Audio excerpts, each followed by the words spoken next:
Godinama sam bila ona osoba koja uvijek stavlja druge ispred sebe.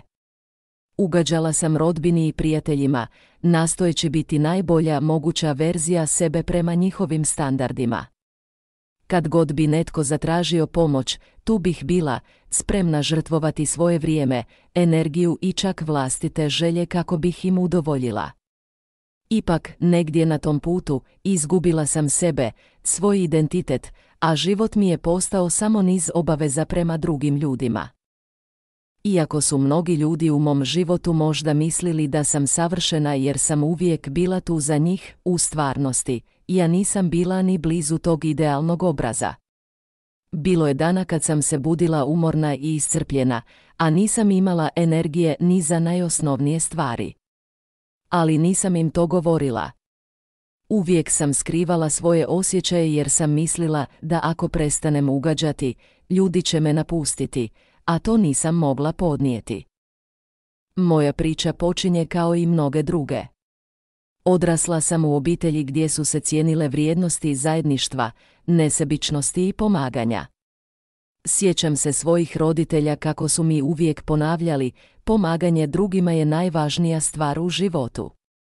Kad si dobar prema drugima, oni će biti dobri prema tebi. I bila sam ponosna na to. Moji roditelji su imali mnoge prijatelje, bili su voljeni u zajednici i svi su im se divili zbog njihove nesebičnosti. U početku, sve to mi je bilo prirodno. Voljela sam osjećaj da sam korisna, voljela sam pomagati, osjećala sam se cijenjeno i važna. Međutim, kako su godine prolazile, počela sam primjećivati nešto što mi je pomalo smetalo. Uvijek su od mene očekivali stvari koje nisam mogla uvijek ispuniti, a kad nisam mogla, počela sam osjećati krivicu. Prijatelji su me zvali najboljom prijateljicom jer su znali da se na mene uvijek mogu osloniti. Bila sam tu za svaki njihov problem, za svaku sitnicu koja im je bila važna. Nosila sam njihove terete, savjetovala ih, pomagala u svemu, čak i kad nisam imala snage za sebe. No, kada sam je trebala pomoć, često bih ostala sama sa svojim mislima. Moja dobrota, moj trud i moja spremnost da im udovoljim često su bili shvaćeni kao nešto što podrazumijevaju. I to je počelo stvarati ogroman pritisak na mene, kad bi prijateljima trebala mala pomoć, bili bi tu, ali kad bih ja tražila pomoć, svi su imali neki izgovor. Nisu imali vremena, nisu imali energije. Osjećala sam se kao da su moji problemi bili zanemareni, dok su njihovi uvijek bili prioritet. A kad bih se s njima suočila i pokušala reći kako se osjećam, obično bih naišla na objašnjenje koje je zvučalo: zar ti stvarno misliš da ti nešto nedostaje? Nisi ti loša osoba, samo si previše osjetljiva. A to nije bilo to. Nisam bila osjetljiva, bila sam jednostavno iscrpljena i tako je prošlo nekoliko godina, a osjećala sam se sve više i više iscrpljeno. Počela sam se pitati zašto sve ovo radim. Zašto uvijek stavljam druge ispred sebe, a osjećam se tako prazno? Nije to bilo pitanje mog ega. Nisam tražila pohvale. Niti sam htjela biti spašena. Ali sam željela da moje potrebe i osjećaji budu jednako važni kao i njihovi. Konačno, nakon puno godina, odlučila sam da je vrijeme da počnem misliti na sebe. Počela sam odbijati zahtjeve koji su me iscrpljivali i učinila sam sebe prioritetom. U početku, to je bilo nevjerojatno teško. Svaka odluka bila je praćena osjećajem krivnje. Osjećala sam se kao da sam izdala sve one koji su računali na mene. No, ubrzo sam shvatila koliko mi je to potrebno za moje mentalno zdravlje.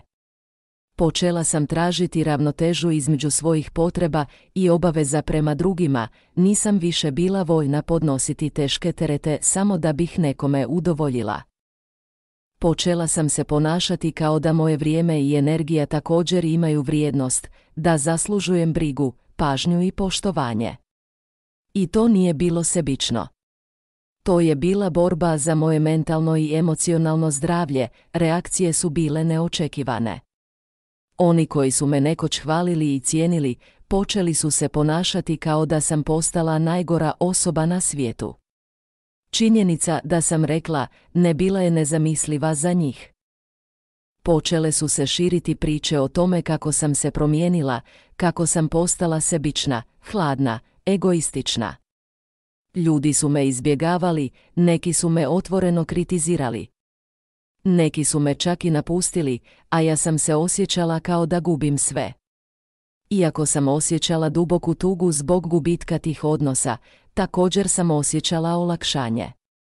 Napokon sam bila slobodna od tih neprestanih očekivanja, slobodna od potrebe da zadovoljim svakog čovjeka u svom životu. Gledajući unazad, osjećala sam da nisam izgubila samo ljude, već da sam zapravo oslobodila svoje unutarnje biće.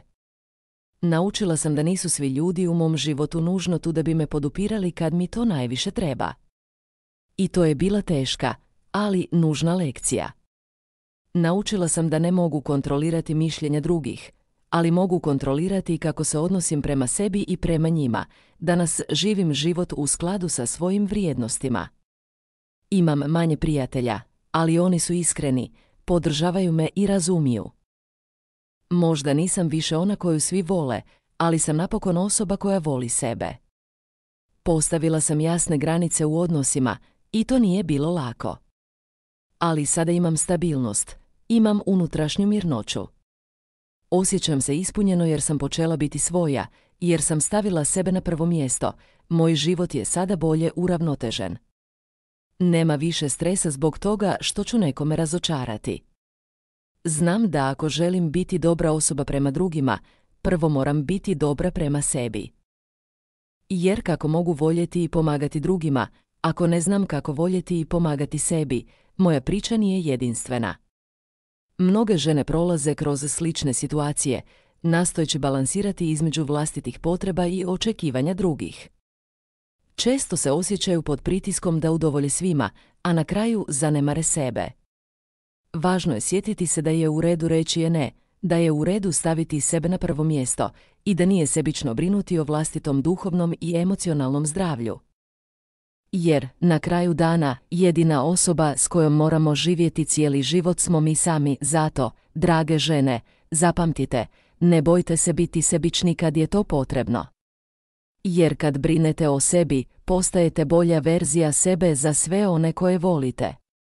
A to je najvažniji dar koji možete dati sebi i drugima.